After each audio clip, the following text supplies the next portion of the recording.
If anything, I find a lot of people in the book community tend to use books as a way to virtue signal or like show their social justice instead of like actually being a good person. But anyway, that's my spicy take.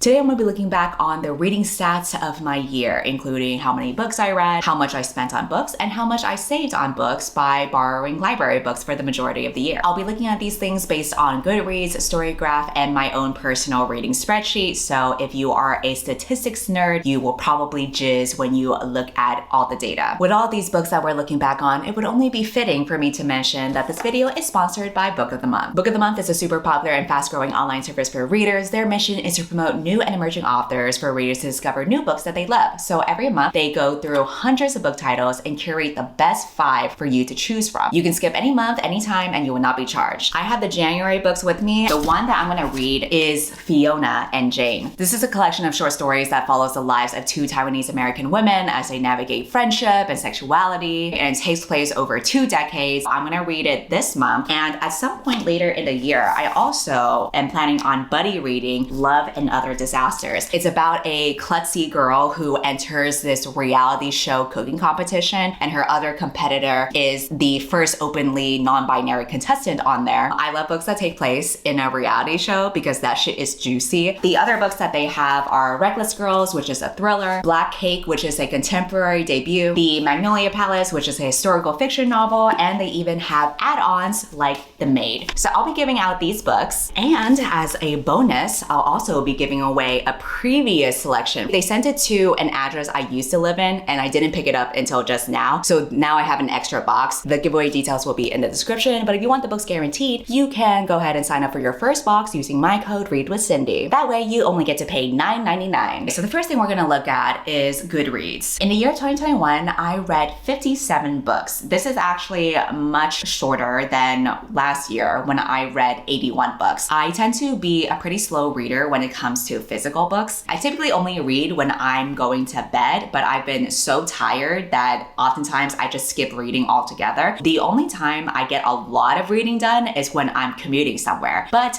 due to the panini going on, thanks to COVID, I have been working from home and not commuting anywhere. Therefore, not many physical books have been read. Another reason why I've been slowing down is also because it was on purpose. I will deliberately slow down reading a book so that I don't have to talk about as many books in my wrap-up videos, because those are always so fucking long because I don't know how to shut up. I can read 4 books in a month and somehow make that a 30-minute video. I need to figure out how to be more comprehensive, but I just don't know how to shut the fuck up. Until I figure out how to stop doing that, I will continue to read very slowly, because the less books that I read in a month, the less that I get to talk about. I can't find this tweet anymore, but someone tweeted at me at some point in the year. He was like, I noticed on your Goodreads page that you aren't reading as much. You should read faster. And I was like, nah. The total pages that I read is 18,750. I feel like these pages don't really count anyway, because over half of the books I read this year were audiobooks, which is why I wanted to have my own reading spreadsheet where I track the pages read versus the hours listened. So we'll talk about that in a little bit. The shortest book that I read was Wabi Sabi, which was 95 pages, and the longest book that I read was 757 pages for A Court of Silver Flames. Boy, oh boy, do I wish that book was 95 pages. If those 2 books had swapped the page length, I probably would have had less mental breakdowns this year. And honestly, it really could have been 95 pages. It did not need to be almost 800. That book was overwritten as hell. It was so redundant. The scenes would repeat over and over just from different perspectives. The author was like, editing, we don't know her. The average book length that I read was 328 pages. The most popular book that I read this year was City of Bones. This was shelved by over 2 million people. This does not surprise me at all. This book is quite old. I think like over 10 years old, and it's a really popular young adult fiction. I finally picked up the book because I had a sponsored post by Hulu, and I had to pick a book that currently had an adaptation that was on Hulu. So I picked City of Bones. I made my own video about it where I attempted to make a spaghetti bath bomb because one of the main characters was trying to share like a quirky story from his childhood where he bathed in spaghetti. The things I do do for content. Was it worth it? Honestly, same answer you could say about A Court of Silver Flames. The least popular book